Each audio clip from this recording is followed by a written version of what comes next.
Hello friends, welcome back to my channel. Gruhalakshmi 15ನೇ ಕಂತಿನ ಹಣ ಯಾವಾಗ ಬರುತ್ತೆ ಅಂತ ಸರ್ಚ್ ಮಾಡ್ತಿದ್ದೀರಾ? ನೋಡಿ, ಈ ವಿಡಿಯೋದಲ್ಲಿ ನಿಮಗೆ ನಿಜವಾಗ್ಲೂ ಒಂದು ಯೂಸ್ಫುಲ್ ಇನ್ಫಾರ್ಮೇಷನ್ ಸಿಗುತ್ತೆ. ಇನ್ನು ಮುಂದೆ ಗೃಹಲಕ್ಷ್ಮಿ 3 ತಿಂಗಳಿಗೊಂದ್ಸಲ ಬರುತ್ತಂತೆ ಕಣ್ರಿ. ಲಕ್ಷ್ಮಿ ಹೆಬ್ಬಾಳ್ಕರ್ ಮೇಡಮ್ ಅವರೇ ತಿಳಿಸಿದ್ದಾರೆ 3 ತಿಂಗಳಿಗೊಂದ್ಸಲ ಕೊಡ್ತೀವಿ ಅಂತ. ಹಾಗಿದ್ರೆ ಏನಿದು ವಿಚಾರ ಅಂತ ನಾನು ಈ ವಿಡಿಯೋದಲ್ಲಿ ತಿಳಿಸ್ತೀನಿ. ವಿಡಿಯೋನ ಕಂಪ್ಲೀಟ್ ಆಗಿ ನೋಡಿ, ಎಲ್ಲೂ ಕೂಡ ಸ್ಕಿಪ್ ಮಾಡಬೇಡಿ. ಮೊದಲನೇ ಬಾರಿ ನನ್ನ ಚಾನಲ್ ನೋಡ್ತಿದ್ರೆ ದಿವ್ಯಾ ಆನಂದ್ ಯೂಟ್ಯೂಬ್ ಚಾನಲ್ಗೆ ನೀವು ಸಬ್ಸ್ಕ್ರೈಬ್ ಮಾಡ್ಕೊಳ್ಳಿ. ಗೃಹಲಕ್ಷ್ಮಿ ವಿಚಾರವಾಗಿ ಯುವನಿಧಿ ರಿಲೇಟೆಡ್ ಇನ್ಫಾರ್ಮೇಷನ್ ನಾನು ಇದೇ ಯೂಟ್ಯೂಬ್ ಚಾನಲ್ನಲ್ಲಿ ಅಪ್ಲೋಡ್ ಮಾಡ್ತಾ ಇರ್ತೀನಿ. ಇನ್ನು ಗೃಹಲಕ್ಷ್ಮಿ ವಿಚಾರವಾಗಿ 15ನೇ ಕಂತಿನ ಹಣ ಯಾವಾಗ ಬರುತ್ತೆ ಅಂತ ಲಕ್ಷ್ಮಿ ಹೆಬ್ಬಾಳ್ಕರ್ ಮೇಡಮ್ ಅವ್ರನ್ನ ಕಳೆದ ವಾರ ಕೇಳಲಾಗಿತ್ತು. ಸೊ ಆ ಟೈಮಲ್ಲಿ ಲಕ್ಷ್ಮಿ ಹೆಬ್ಬಾಳ್ಕರ್ ಮೇಡಮ್ ಅವರು ಇನ್ನು 4-5 ದಿನಗಳಲ್ಲಿ ಹಾಕ್ತೀನಿ ಅಂತ ಹೇಳಿದ್ರು. ಅದ್ರ ಪ್ರಕಾರ ಸೋಮವಾರ ಅಮೌಂಟ್ನ ಹಾಕಬೇಕಿತ್ತು. ಬಟ್ ಇಲ್ಲಿವರೆಗೂ 15ನೇ ಕಂತಿನ ಹಣ ಬಂದಿದೆ ಅಥವಾ ನಮಗೆ ತಲುಪಿದೆ ಅಂತ ಹೇಳೋರು ಯಾರೂ ಇಲ್ಲ. ಹಂಗಿದ್ರೆ ಹಣ ಇನ್ನೂ ಕೂಡ ಬಿಡುಗಡೆ ಆಗಿಲ್ಲ ಅಂತ. ಸೊ ಮತ್ತೆ ನಮ್ಮ ನ್ಯೂಸ್ ಚಾನೆಲ್ಸ್ಗಳವರು, ಮಾಧ್ಯಮದವರು ಲಕ್ಷ್ಮಿ ಹೆಬ್ಬಾಳ್ಕರ್ ಮೇಡಮ್ ಅವ್ರನ್ನ ಕೇಳಿದ್ದಾರೆ, ಮೇಡಮ್ ಪ್ರತಿ ತಿಂಗಳು ಗೃಹಲಕ್ಷ್ಮಿ ಅಮೌಂಟು ಲೇಟ್ ಆಗುತ್ತಲ್ಲ, ಯಾಕೆ ಕರೆಕ್ಟಾಗಿ ನೀವು ಹಾಕೋದಿಲ್ಲ? ಹೇಳಿದ್ದೀರಾ 4-5 ದಿನಗಳಲ್ಲಿ ಹಾಕ್ತೀನಿ ಅಂತ, ಇಲ್ಲಿವರೆಗೂ ಅಮೌಂಟ್ ಬಂದಿಲ್ಲ. ನೋಡಿದ್ರೆ ಎಲ್ಲರದ್ದು ಕೂಡ ಎಲ್ಲ ಯೋಜನೆದು ಹಣ ಪೆಂಡಿಂಗ್ ಇದೆ ಸರ್ಕಾರದ ಹತ್ರ. ಅದು ಬೇರೆ ವಿಚಾರ. ಆ ಗೃಹಲಕ್ಷ್ಮಿ ಆಗಿರಬಹುದು, ಅನ್ನಭಾಗ್ಯನೂ ಪೆಂಡಿಂಗ್ ಇದೆ, 4-5 ತಿಂಗಳದ್ದು ಯುವ ನಿಧಿ ಅಮೌಂಟ್ ಕೂಡ ಪೆಂಡಿಂಗ್ ಇದೆ. ಯಾಕೆ ಪ್ರತಿ ತಿಂಗಳು ನೀವು ಲೇಟ್ ಮಾಡ್ತೀರಾ ಅಂತ ಲಕ್ಷ್ಮಿ ಹೆಬ್ಬಾಳ್ಕರ್ ಮೇಡಮ್ ಅವ್ರನ್ನ ಮೀಡಿಯಾದವರು ಕೇಳಿದ್ದಾರೆ. ಸೊ ಲಕ್ಷ್ಮಿ ಹೆಬ್ಬಾಳ್ಕರ್ ಮೇಡಮ್ ಅವರು ತುಂಬ ಗರಂ ಆಗಿನೇ ಆನ್ಸರ್ ಮಾಡಿದ್ದಾರೆ, ತುಂಬ ಕೋಪ ಮಾಡಿಕೊಂಡೇ ಆನ್ಸರ್ ಮಾಡಿದ್ದಾರೆ. ಏನಂತ ಹೇಳಿದ್ದಾರೆ ಅಂದರೆ, ಪ್ರತಿ ತಿಂಗಳು ನಿಮಗೆ 1ನೇ ತಾರೀಕು ಸ್ಯಾಲ್ರಿ ಅಂದರೆ 1ನೇ ತಾರೀಕು ಕರೆಕ್ಟಾಗಿ ಬಂದು ಬಿದ್ದುಬಿಡುತ್ತಾ, ಲೇಟ್ ಆಗುತ್ತಲ್ವಾ ಅಂತ ಕೇಳಿದ್ದಾರೆ. ಮೀಡಿಯಾದವರು ಕೂಡ ಅವರಿಗೆ ಮತ್ತೆ ವಾಪಸ್ ರಿಟರ್ನ್ ಹೇಳಿದ್ದಾರೆ, ಮೇಡಮ್ 5ನೇ ತಾರೀಕು ಸಂಬಳ ಅಂದರೆ 5ನೇ ತಾರೀಕು ಪಟ್ ಅಂತ ನಮ್ಮ ಅಕೌಂಟಿಗೆ ಬಂದು ಬಿದ್ದುಬಿಡುತ್ತೆ ಅಂತ ಹೇಳಿದ್ದಾರೆ. ಲಕ್ಷ್ಮಿ ಹೆಬ್ಬಾಳ್ಕರ್ ಮೇಡಮ್ ಅವ್ರಿಗೆ ಸ್ವಲ್ಪ ಕೋಪ ಕೂಡ ಬಂತು ಈ ಟೈಮಲ್ಲಿ, ನನಗೆ ವಾಪಸ್ ಮಾತಾಡ್ತಿದ್ದಾರಲ್ಲ ಅಂತ. ನಮ್ಮ ಸರ್ಕಾರಿ ಸಂಸ್ಥೆಗಳಲ್ಲಿ ಆ ರೀತಿ ಇರೋದಿಲ್ಲ. ಇಲ್ಲಿ ಯಾರು ಕೆಲಸ ಮಾಡ್ತಾ ಇರ್ತಾರೋ ಅಂಥವ್ರಿಗೆ ಪ್ರತಿ ತಿಂಗಳು ಒಂದೊಂದ್ಸಲ ಕರೆಕ್ಟಾಗಿ ಬರುತ್ತೆ. ಮತ್ತೆ ಇನ್ನೊಂದು ತಿಂಗಳು ಏನಾಗುತ್ತೆ ಅಂದರೆ 2 ತಿಂಗಳಿಗೊಂದ್ಸಲ ಸಂಬಳ ಬರುತ್ತೆ, ಇಲ್ಲಾಂದರೆ 3 ತಿಂಗಳಿಗೊಂದ್ಸಲ ಸಂಬಳ ಬರುತ್ತೆ.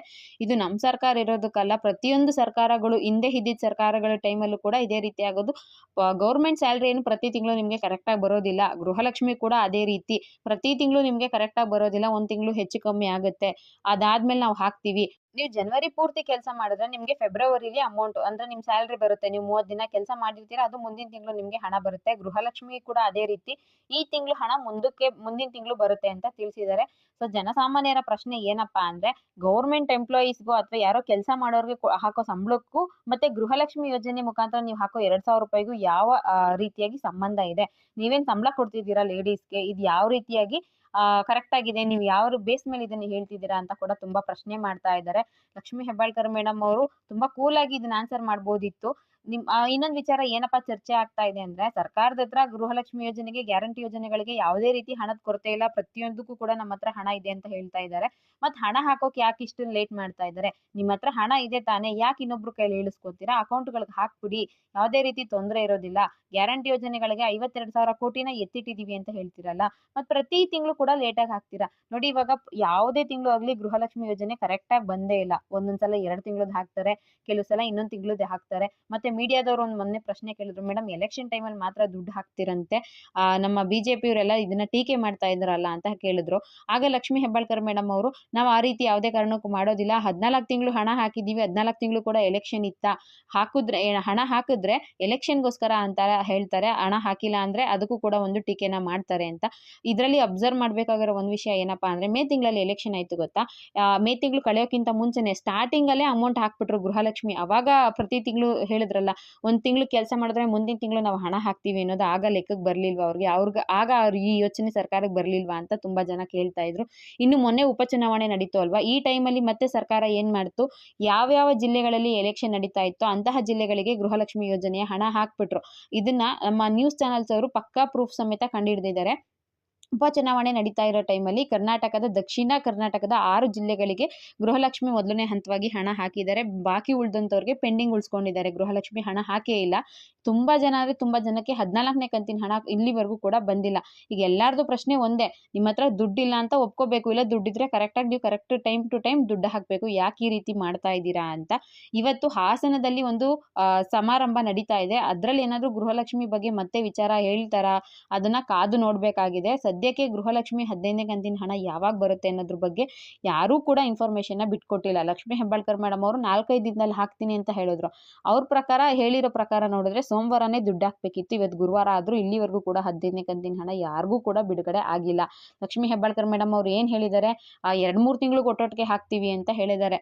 ಸಂಬಳನೂ ಅದೇ ರೀತಿ ಮಾಡ್ತಿದ್ದಾರೆ, ಗೃಹಲಕ್ಷ್ಮಿ ಯೋಜನೆ ಕೂಡ ಅದೇ ರೀತಿ ಮಾಡ್ತಾ ಇದ್ದಾರೆ. 2-3 ತಿಂಗ್ಳಿಗೆ ಹೋಗ್ಲಿ ಹಾಕ್ಲಿ, ಅದು ಒಟ್ಟೊಟ್ಟಿಗೆ ಹಾಕ್ತಾರಾ? ಅದು ಇಲ್ಲ, 1 ತಿಂಗ್ಳದ್ದು ಹಾಕ್ತಾರೆ, ಮತ್ತೆ ಇನ್ನೊಂದು ತಿಂಗ್ಳದ್ದು ಪೆಂಡಿಂಗ್‌ಗೊಳಿಸ್ಕೊಂತಾರೆ. ಅದರಲ್ಲೂ ಕೆಲವು ಜನಕ್ಕೆ ಹಾಕ್ತಾರೆ, ಕೆಲವು ಜನದ್ದು ಪೆಂಡಿಂಗ್‌ಗೊಳಿಸ್ಕೊಂತಿದ್ದಾರೆ. ಅದು ಯಾಕೆ ಈ ರೀತಿ ಮಾಡ್ತಿದ್ಯೋ? ತುಂಬಾ ಮೇಲ್ನೋಟಕ್ಕೆ ನಮಗೆ ಜನಸಾಮಾನ್ಯರಿಗೂ ಗೊತ್ತಾಗೋ ಪ್ರಶ್ನೆ ಏನಪ್ಪಾ ಅಂದ್ರೆ, ಸರ್ಕಾರದ ಹತ್ರ ದುಡ್ಡಿಲ್ಲ. ಯಾರ ಹತ್ರ ಕೇಳಿದ್ರು ಹೇಳ್ತಾರೆ, ಚಿಕ್ಕ ಮಕ್ಳಿಗೂ ಕೂಡ ಅರ್ಥ ಆಗ್ಬಿಟ್ಟಿದೆ. ದುಡ್ಡಿದ್ರೆ ಅವ್ರು ಹಾಕ್ದಿರೇ ಇರ್ತಿದ್ರ, ಅವ್ರ ಹತ್ರ ದುಡ್ಡಿಲ್ಲ ಅದಕ್ಕೆ ಹಾಕ್ತಾ ಇಲ್ಲ ಅಂತ ತುಂಬಾ ಜನ ಹೇಳ್ತಾ ಇದ್ದಾರೆ. ಮತ್ತೆ ಟೆಕ್ನಿಕಲ್ ರೀಸನ್ ಅಂತ ಹೇಳ್ತೀರಲ್ವಾ, ಪ್ರತಿ ತಿಂಗಳು ಕೂಡ ಟೆಕ್ನಿಕಲ್ ರೀಸನ್ ಇರುತ್ತಾ? ಎಷ್ಟು ದಿನ ಟೆಕ್ನಿಕಲ್ ರೀಸನ್ ಇರುತ್ತೆ? ಒಂದು 15 ದಿನ ಇರುತ್ತೆ. ಓಕೆ, 15 ದಿನ ಮುಗಿದ್ಮೇಲೆ ಮತ್ತೆ ಬಿಡುಗಡೆ ಮಾಡ್ಬೇಕಲ್ವಾ? ಈಗ ಸ್ವಲ್ಪ ಜನಕ್ಕೆ ಹಾಕಿದ್ಮೇಲೆ ಮತ್ತೊಂದು ಸ್ವಲ್ಪ ಜನಕ್ಕೆ ಅದಾದ್ಮೇಲೆ ಆದ್ರೂ ಹಾಕ್ಬೇಕಲ್ವಾ? ಟೆಕ್ನಿಕಲ್ ರೀಸನ್ ಅಂತ ಸುಮ್ಮನೆ ಹೇಳ್ತಾ ಇದ್ದಾರೆ. ಬಟ್ ಯಾವುದೇ ರೀತಿ ತೊಂದರೆ ಇಲ್ಲ, ಸರ್ಕಾರದ ಹತ್ರ ದುಡ್ಡಿಲ್ಲ, ಅದಕ್ಕೆ ಅವರು ಡಿಲೇ ಮಾಡ್ತಾ ಇದ್ದಾರೆ ಅಂತ ತುಂಬಾ ಜನ ಹೇಳ್ತಾ ಇದ್ದಾರೆ. ಹಾಗಿದ್ರೆ ಇನ್ ಮುಂದೆ 3 ತಿಂಗಳಿಗೆ ಒಂದ್ಸಲ ಗೃಹಲಕ್ಷ್ಮಿ ಹಣ ಬರುತ್ತಾ ಅಂತ ಹೇಳಿದ್ರೆ, ಇಲ್ಲ, ಗೃಹಲಕ್ಷ್ಮಿ ಈಗ ಹೇಗ್ ಬರ್ತಿದ್ಯೋ ಹಾಗೆ ಬರುತ್ತೆ. ಸ್ವಲ್ಪ ಲೇಟ್ ಮಾಡ್ಕೊಂಡು ಅಮೌಂಟ್ ಹಾಕ್ತಾರೆ. ಇನ್ನೊಂದು ವಿಚಾರ ಏನಪ್ಪಾ ಅಂದ್ರೆ, ನಾವು ಲೇಟಾಗಿ ಹಾಕಿದ್ರು ಕೂಡ ಗೃಹಲಕ್ಷ್ಮಿ ಏನಾದ್ರು ಸ್ಟಾಪ್ ಮಾಡಿದೀವಾ? ಒಂದೊಂದ್ಸಲ 4,000 6,000 ಒಟ್ಟಿಗೆ ಹಾಕಿದೀವಲ್ವಾ? ಗೃಹಲಕ್ಷ್ಮಿ ಯೋಜನೆನ ನಾವು ಕ್ಯಾನ್ಸಲ್ ಮಾಡಿಲ್ಲ, ಬಟ್ ಲೇಟ್ ಆಗ್ತಾ ಇದೆ, ಅದನ್ನ ಸರಿಪಡಿಸ್ಕೋತೀವಿ ಅನ್ನೋದನ್ನ ಕೂಡ ಹೇಳಿದ್ದಾರೆ. ಇದಿಷ್ಟು ಗೃಹಲಕ್ಷ್ಮಿ ವಿಚಾರವಾಗಿ ಸಿಕ್ಕಿರುವಂತಹ ಲೇಟೆಸ್ಟ್ ಇನ್ಫಾರ್ಮೇಶನ್. ತಮ್ಮನೇಲಿ ನೋಡ್ಕೊಂಡು ಇನ್ ಮುಂದೆ 3 ತಿಂಗಳಿಗೆ ಅಮೌಂಟ್ ಬರುತ್ತೆ ಅನ್ಕೋಬೇಡಿ.